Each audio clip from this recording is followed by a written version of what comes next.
Buongiorno, I'm Kathy McCabe, and I'm the host of Dream of Italy, a travel TV series that airs to more than 60 million Americans in the United States on the PBS network, and to many millions more across the world on Amazon Prime. I am the proud great-granddaughter of 4 Italian immigrants, and it was my dream to see the birthplace of my great-grandfather, Generoso Nargi, in the mountains of Irpinia, in the town of Castelvetere, Soccolore, that brought me to Italy for the first time in 1995. This trip completely changed my life, leading me to create a travel magazine and then this TV show, Dream of Italy. And that TV show brought me back to Castelvetere in 2017 to film an episode with my parents. Now we're headed over to Via Orticella to see if we can find the house where Generoso was born. Can you believe it? No. Do you think it's that house there?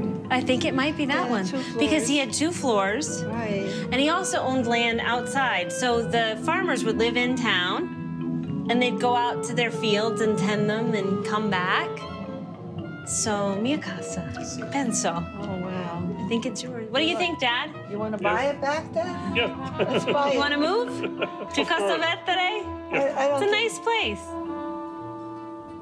Through the show, I've been honored to share the stories of others who've explored their Italian roots, the most memorable of whom is the great maestro, Francis Ford Coppola, whose grandfather hailed from Basilicata, once known as Lucania.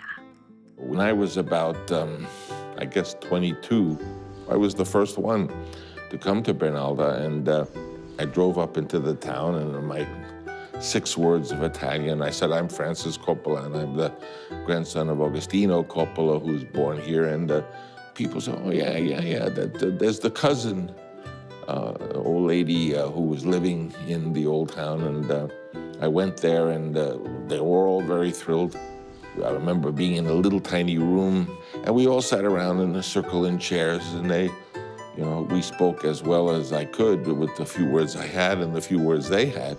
When it was getting later, I realized that I didn't know where I was going to sleep, because they said, oh, you can go and stay with these cousins. And I remember we went into their little, very modest place. The young woman disappeared, and the husband appears out of the bathroom in pajamas, and he kind of indicated the bed and turned the cover down and said, Signor Franco, and I realized I was going to sleep with him. So I got in my side, and he got in his side, and I went to sleep. The next morning, the wife showed up. I never know where she slept, I guess in the barn or whatever, but she made coffee, and then I went on my way. So that was my first impression of Bernalda. Coppola was hooked.